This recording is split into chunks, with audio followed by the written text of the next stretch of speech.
आपल्या सगळ्यांना सवय असते आज नेमकं काय घडतंय आपल्या आजूबाजूला ते जाणून घेण्याची आणि त्यासाठी आपण पेपर वाचत असतो, हेडलाईन्स वाचत असतो. पण आजकालच्या धकाधकीच्या जीवनात ते शक्य होत नाही आणि त्यामुळेच लोकशाही मराठी आपल्या प्रेक्षकांसाठी खास घेऊन आलंय पेपरच्या बातम्या.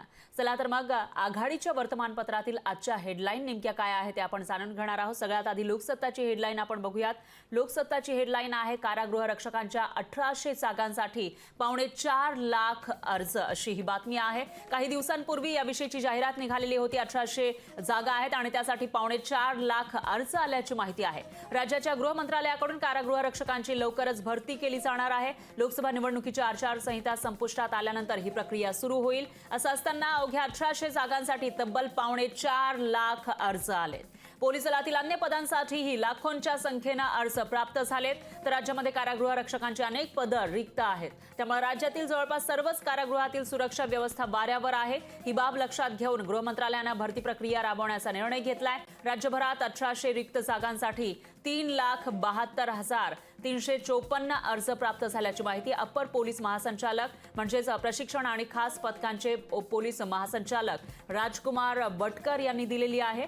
तर फक्त 1800 जागा निघालेल्या आहेत आणि त्याच्यासाठी लाखो लोकांनी, लाखो तरुणांनी इथं अर्ज केल्याचं पाहायला मिळतंय. यानंतर सामनाची हेडलाईन नेमकी काय आहे तेही आपण बघणार आहोत. सामना शिवसेना उद्धव बाळासाहेब ठाकरे पक्षाचं मुखपत्र आणि या सामनाची हेडलाईन आहे ती म्हणजे मोदींच्या लाचारीसाठी शिवरायांचा अपमान का करता, जिरेटोप घातला ते डोकं आधी तपासा, अशी ही हेडलाईन आहे. छत्रपती शिवराय आणि छत्रपती संभाजी महाराज ही महाराष्ट्राची जाज्वल्य दैवत. शिवरायांचा जिरेटोप ही त्यांची ओळख आणि महाराष्ट्राची अस्मिता. पण देशद्रोही इक्बाल मिरचीशी व्यवहार करणाऱ्या प्रफुल्ल पटेल यांनी शिवरायांचा जिरेटोप मोदींच्या डोक्यावर घातला.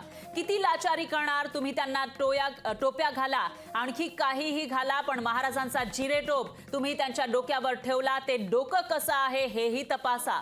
मोदींची लाचारी करताना, त्यांच्या चरणी लीन होताना तुम्ही माझ्या छत्रपतींच्या जिरेटोपाची शान का घालवता, अपमान का करता, असा जळजळीत सवाल शिवसेना पक्षप्रमुख उद्धव ठाकरेंनी केला आणि त्याविषयीची ही बातमी सामनाची आजची हेडलाईन आहे.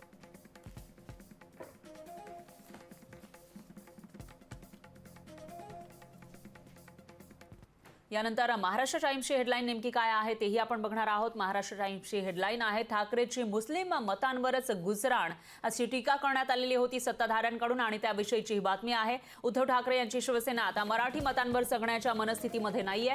तसंच पक्षाचे राजकीय अस्तित्व मराठी मतांवर टिकवून ठेवण्याचीही त्यांची मनस्थिती दिसत नाही. ठाकरे गटाला आता मुस्लिम मतांवरच गुजराण करायची आहे. काँग्रेसनं आजवर जेवढे तुष्टीकरणाचे मतांच्या लांगून चालण्याचे राजकारण केलं नाही त्याहीपेक्षा जास्त मतपेढीचं राजकारण ठाकरे गट करतंय, असा हल्लाबोल भाजपचे नेते आणि राज्याचे उपमुख्यमंत्री देवेंद्र फडणवीस यांनी उद्धव ठाकरेंवर केला. तर त्याविषयीची बातमी आहे. एका सभेमध्ये फडणवीस हे बोलत होते. त्यांनी उद्धव ठाकरेंवर टीका केलेली होती आणि त्याविषयीचाच ब्यौरा या मटाच्या बातमीमध्ये देण्यात आलाय.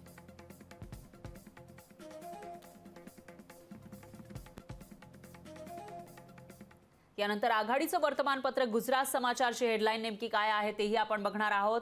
दशाश्वमेध घाटावर आहे गंगेची पूजा, अशी ही हेडलाईन आहे. तर पंतप्रधान मोदींनी भरला अर्ज. काल भैरवाचं दर्शन घेतल्यानंतर पंतप्रधान मोदींनी काल आपला उमेदवारी अर्ज भरलेला होता आणि त्याविषयीची बातमी ही गुजरात समाचारची हेडलाईन आहे. त्याविषयीचा ब्यौरा या ठिकाणी देण्यात आला आहे. तर लोकसभा निवडणूक 5व्या टप्प्यामध्ये दाखल झाली आहे. पीएम मोदी सतत रॅली आणि सभा घेत असताना त्यांनी मंगळवारी सकाळी सलग तिसऱ्यांदा वाराणसी मतदारसंघातून उमेदवारी अर्ज दाखल केलेला आहे. त्यानंतर पंतप्रधान मोदींनी माध्यमांशी त्यांचे मुस्लिमांशी असलेले संबंध, गोधरा घटना, काँग्रेस एनडीएला 400 जागा यासारख्या मुद्द्यांवर चर्चा केली. यावेळी मोदी यांनी म्हटलंय की माझ्या घराजवळ मुस्लिम कुटुंब राहत होतं, आमच्या घरी ही ईद साजरी होत असे आणि मी त्यांच्या घरी शेवया खायला जायचो. यासह उमेदवारी अर्ज भरण्यापूर्वी पंतप्रधान मोदी आई हिराबा यांची आठवण करून भावूक झाले. ते म्हणाले की आई हिराबाच्या निधनानंतर आता आई गंगा माझी आई आहे, असं काल उमेदवारी अर्ज भरताना वाराणसीमध्ये मोदींनी म्हटलेलं आहे आणि त्याविषयीचाच ब्यौरा या गुजरात समाचारच्या बातमीमध्ये देण्यात आला आहे.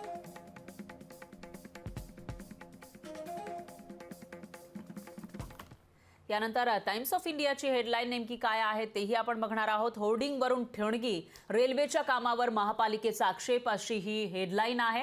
काल मुंबईमध्ये परवा एक मोठं होर्डिंग कोसळलं आणि त्यानंतर इथं आरोप प्रत्यारोपांच्या फैरी सुरू झाल्याचं पाहायला मिळते. यामध्ये अनेक लोकांचा मृत्यू झाला आहे आणि त्यावरूनच राजकारण सुद्धा रंगलेलं आहे. आणि जो काही इथं आता या ठिकाणी महापालिका असेल किंवा रेल्वे प्रशासन यांच्याकडून टोलवाटोलवी सुरू असल्याचं दिसून येते.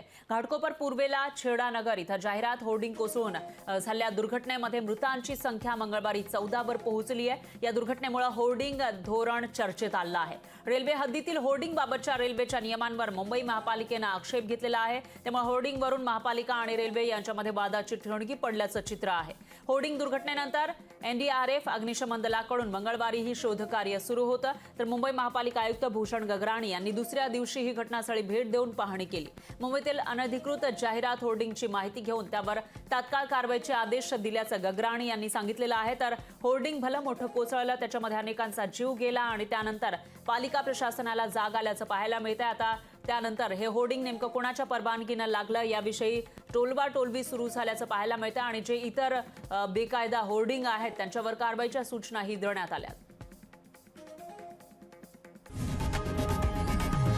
लोकशाही मराठी ऐका, पहा, जागरूक रहा.